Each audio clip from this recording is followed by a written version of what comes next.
Lotus reality and agro farming వారు premium farm land projects మన పొలం ఫేజ్ 1, 2 మరియు 3 కంప్లీట్ చేసుకొని మన పొలం phase 4 Wasar village at Narayana Khed లో ఆగస్టు 15 ఇండిపెండెన్స్ డే రోజు గ్రాండ్ లాంచ్ చేయడం జరుగుతోంది.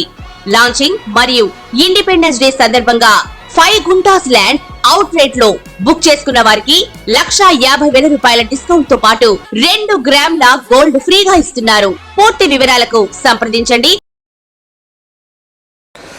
ఓం మహాగణాధిపతయే నమః. ఓం గురుభ్యో నమః. ఓం శ్రీమాత్రే నమః. ప్రేక్షకులకి ఈరోజు మనం చెప్పుకోబోయే టాపిక్ ఏమిటి అంటే, మనకు చూడండి లైఫ్లో చాలా అంశాలు ఒక్కొక్కసారి ఏమవుతుంటుందంటే అది ఇంకా ఆగిపోయినట్టుగా ఉంటుంది లైఫ్లో.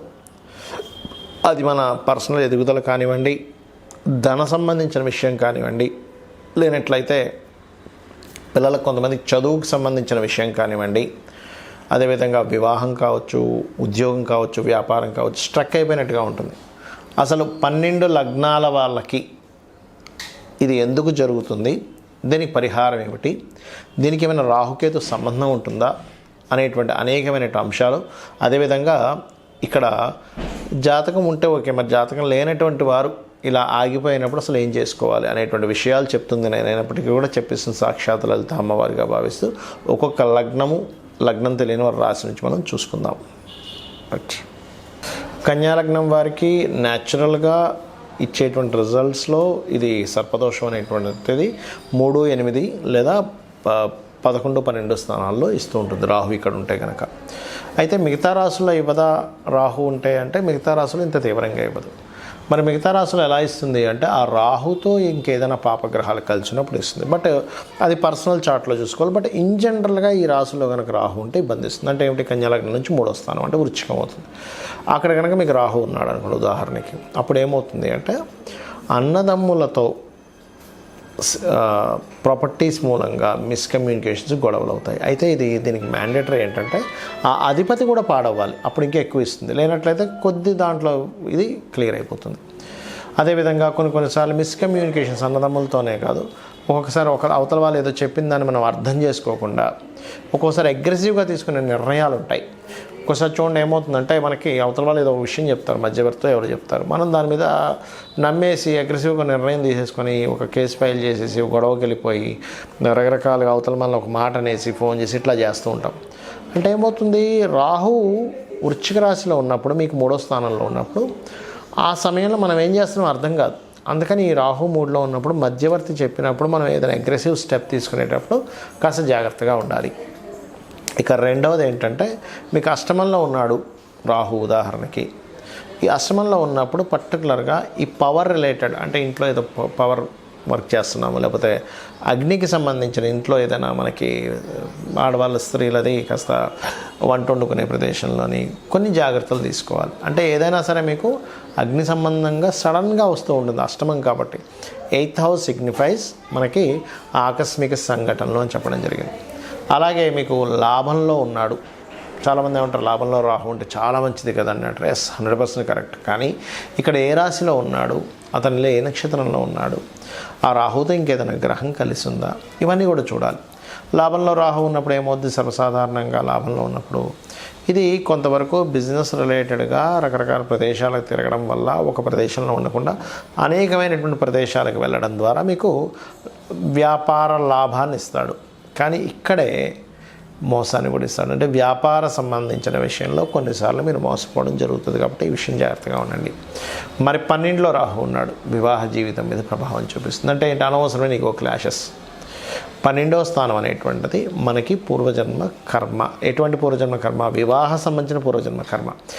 న్యాచురల్గా మన పూర్వజన్మ కర్మ 6వ స్థానంలో ఉంటే 12వ స్థానంలో మీరు వివాహం విషయంలో పాస్ట్ లైఫ్లో ఏం చేశారు, జీవిత భాగస్వామి స్త్రీ కావచ్చు, పురుషుడు కావచ్చు, వాళ్ళతో మీరు ఎట్లా బిహేవ్ చేశారు, వాళ్ళని ఇబ్బంది పెట్టారా, మంచిగా చూసుకున్నారా అనే దాని మీదే ఈ లైఫ్లో మీకు సెకండ్ మ్యారేజ్ కానీ వివాహం విషయంలో గొడవలు కానీ విడిపోవడాలు కానీ ఇస్తూ ఉంటుంది. సో మరి దీనికి ఏం చేయాలి, వివాహ సంబంధించిన విషయంలో ఎక్కువ ఇబ్బందులు అవుతున్నాయి. ఓం శివకామేశ్వరాంకస్త శివ స్వాధీన వల్లభాయ నమః చేసుకోండి. లేదు లాభస్థానంలో రాహు ఉండి రావాల్సినంత లాభం నాకు రావట్లేదు, ఓం ఇంద్రగోప పరిక్షిప్త స్మరతో నాభజంగికాయ నమః చేసుకోండి.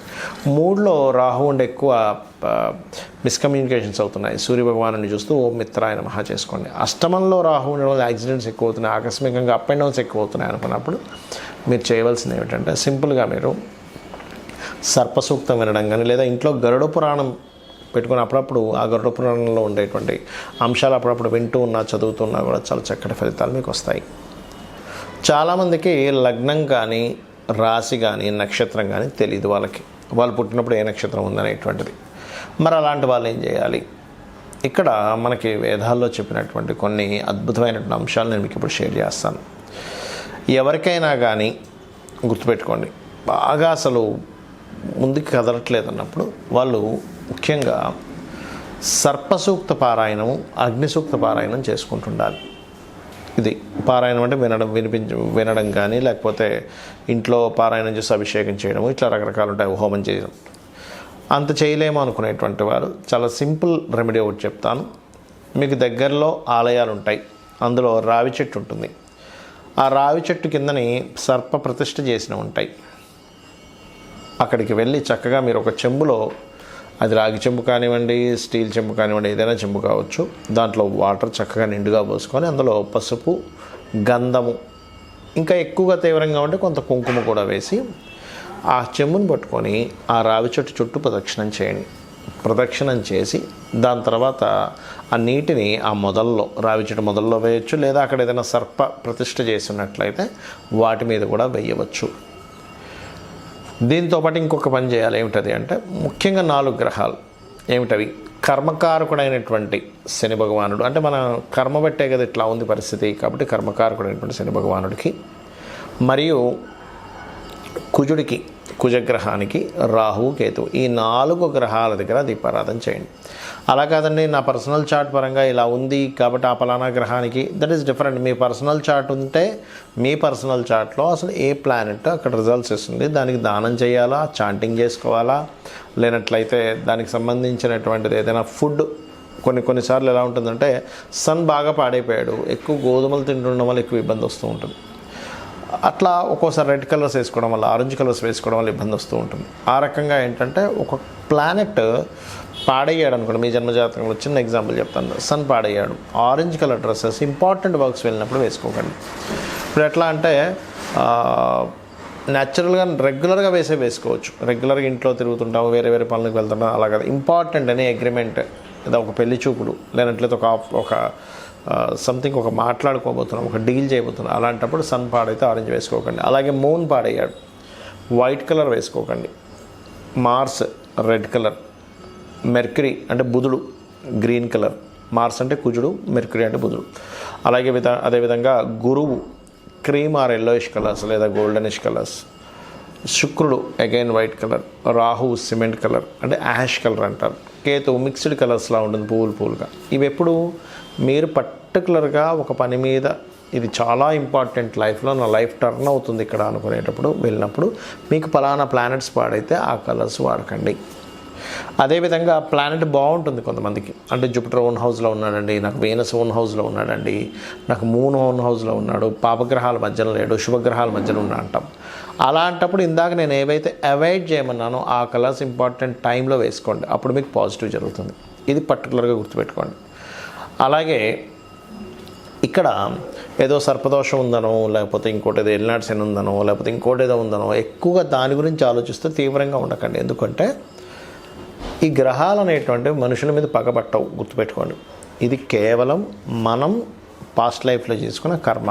అంటే ఇంకా సింపుల్గా చెప్పాలంటే ఒక లోన్ తీసుకున్నాము, ఆ లోన్ తీసుకొని బ్యాంక్ దగ్గర తీసుకున్నప్పుడు వాడు ఫోన్ చేస్తాడు, లేదా ఎప్పుడు కడతారండి అని ఫోన్ అడుగుతాడు. అంత మాత్రం చేత బ్యాంకు వాడు మన మీద ఏదో పగున్నట్టు కాదు కదా. మీరు లోన్ తీసుకున్నారు, ఆ లోన్ కట్టమని అడుగుతున్నాడు బ్యాంక్ వ్యక్తి, మీరు కడతారు, క్లియర్. అలాగే పూర్వజన్మలో చేసినటువంటి మంచి కర్మలు ఉంటాయి, బ్యాడ్ కర్మలు ఉంటాయి, అందరికీ ఉంటుంది, భూమి మీద పుట్టిన ప్రతి ప్రాణికి ఉంటుంది. అలా ఆ కర్మ అక్కడికి వచ్చి మీకు ఈ కర్మ నువ్వు తీర్చుకో అంటుంది. అంటే అలాగా ఒక్కోసారి చిన్నపిల్లవాడికి వచ్చింది ఎడ్యుకేషన్ రిలేటెడ్ కర్మ బాగాలేదు, అప్పుడు ఆ ఎడ్యుకేషన్ రిలేటెడ్ సంబంధంగానే స్ట్రెస్ అవుతూ ఉంటాడు మాటిమాటికి. అలా కాకుండా వివాహ సంబంధించిన విషయం బాగాలేదు, వివాహం విషయంలోనే స్ట్రెస్ అవుతుంటాడు. అంటే ఏమిటి, నువ్వు స్ట్రెస్ అవుతూ దాని గురించి ఎక్కువ కష్టపడుతున్నావు అంటే సంథింగ్ కర్మ అక్కడ కనెక్ట్ అయింది. ఇక్కడ మేజర్గా కొన్ని చెప్పాలంటే వివాహం అవ్వట్లేదు, మీరేం బాధపడక్కర్లేదు. వివాహానికి సంబంధించిన ఒక మంత్రం, ఓం కామేశబద్ధ మాంగళ్య సూత్రశోభిత కందర. లేదంటే బిజినెస్ సక్సెస్ అవ్వట్లేదు, ఓం ఇంద్రగోప పరిక్షిప్త స్మరతూనా భజంగికాయే నమః. అలా కాదండి జాబే రావట్లేదు నాకు అని అనుకుంటే కనుక మీరు చేయవలసింది ఓం మాణిక్య మకుటాకార జానుద్వయ విరాజితాయే నమః చేసుకోవచ్చు. లేదా ఓం శ్రీమాత శ్రీ మహారాజ్ఞి శ్రీమత్ సింహాసనేశ్వరి నమః చేసుకోవచ్చు. ఇంకొంతమందికి హెల్త్ ఇబ్బంది ఉంటుంది, అంటే వారికి ఓం సర్వవ్యాధి ప్రశమని సర్వమృత్యు నివారణి అగ్రగణ్య అచింత్య రూప కలికల్మషనాశిని నమః చేసుకోవచ్చు. ఇలాగా 1-2 కాదు, మనకి లలితా సహస్రనామాలలో అనేకమైనటువంటి నామాలు, ఒక్కొక్క నామం ఒక అద్భుతం. అక్కడ చెప్పాలంటే మీరు ఎప్పుడైతే చాంటింగ్ చేస్తూ ఉంటారో, ముఖ్యంగా లలితా సహస్రనామాలకి పాపాన్ని దగ్ధం చేసేటువంటి శక్తి ఉంది. మనం ఏ మంత్రం చేసుకున్నా దానికి పాపాన్ని దగ్ధం చేసే శక్తి ఉండదు అంత తొందరగా, కానీ లలితాసహస్రనామాలకి ఎక్కువగా ఉంటుంది. లలితాసహస్రనామాలు చేసుకోవడం ద్వారా, సూర్య నమస్కారాలు చేయడం ద్వారా, ఏదైనా ఆలయానికి వెళ్ళి అక్కడ మీరు ఏదైనా సేవ చేయడం ద్వారా ఖచ్చితంగా దగ్ధం అవుతుంది. కాబట్టి చేయండి. అలాగే దీంతోపాటు మరొక విషయం ఏంటంటే, మీకు ఏ ప్లానెట్ అయితే పాడైందో బాగా, ఏ రోజుల్లో అయితే మీకు ఎక్కువ ఇబ్బందులు కలుగుతున్నాయో ఆ రోజులు పర్టికులర్గా ఒంటిపూట ఉండండి. అంటే ఒంటిపూట అంటే తెలుసు కదా మీకు, పొద్దున్న తినకుండా మధ్యాహ్నమో సాయంత్రమో తింటుంటారు కొంతమంది. కానీ ఉపవాసం, కంప్లీట్ ఉపవాసం మాత్రం మీరు ఏకాదశి రోజు మాత్రమే చేయండి. శాస్త్రాల్లో మనకి ఏకాదశి ఉపవాసం వల్ల విష్ణువు ఆ ఉపవాసానికి సంబంధించినటువంటి తీసుకొని మనకి ఈ రోగ సంబంధించినవి రాకుండాను, రుణ సంబంధించినవి రాకుండాను, శత్రు సంబంధించినవి రాకుండాను ఆపుతూ ఉంటాడు ఆయన. అంటే రోగ శత్రువులు తగ్గుతారు ఏకాదశి ఉపవాసం చేస్తే. దాని మీద ఒక వ్యక్తి జపాన్లో రీసెర్చ్ కూడా చేసి ఇలా రోగాలు తగ్గడానికి ఉంది అని చెప్పడం కూడా జరిగింది. మనం సో దాన్ని ఎంత పాటిస్తే అంత మంచిది.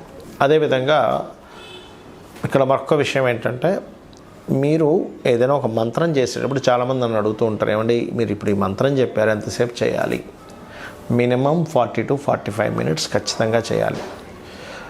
చాలామంది ఏం చేస్తారంటే కౌంటింగ్ చేసుకుంటూ ఉంటారు. కౌంటింగ్ చేసుకోకుండా అంతగా మీకు జపమాలతో చేయాలి అనుకుంటే పగడపు జపమాల దాచిపెట్టుకొని, అంటే బయటికి ఓపెన్గా పెట్టుకొని చేయకూడదు, ఏదైనా లోపల పెట్టుకొని జపమాల చేయాలి. పగడపు మాలతో చేస్తే తొందరగా ఫలితం కూడా వస్తుంది జపమాల. సో ఇది చేయండి. మీకు పర్టికులర్గా మీరు ఏదైతే ఈ ఇబ్బందులతో ఉన్నారో ఆ ఇబ్బందులతో ఉన్నానని మాటిమాటికి చాంటింగ్ చేయకండి. ఈ ఇబ్బందుల నుంచి నేను ఈ రకంగా బయటపడతాను అని ఫీల్ అవ్వండి. ఇబ్బందులతో ఉన్న ప్రతి వ్యక్తి చేసే మెయిన్ మిస్టేక్ అదే, అమ్మో ఇబ్బందుల్లో ఉన్న ఎలాగ అనుకుంటారు. కాదు, ఈ ఇబ్బంది ఇలా క్లియర్ అవుతుంది, ఈ మార్గంలో క్లియర్ అవుతుంది, నేను ఇంత మెంటల్గా ఇంత స్ట్రాంగ్గా ఉంటే క్లియర్ అవుతుంది, నేను ఈ దేవతా స్వరూపాన్ని పట్టుకుంటే అవుతుంది, నేను ఇంత వర్క్ చేస్తే అవుతుంది. ఈ పాజిటివ్ దీంట్లో వెళ్ళండి, ఖచ్చితంగా అన్ని విధాలు బాగుంటుంది. ఆ అమ్మవారి యొక్క అనుగ్రహం కూడా మీకు పరిపూర్ణంగా కలగాలని మనస్ఫూర్తిగా కోరుకుంటూ శ్రీమాత్రే నమః.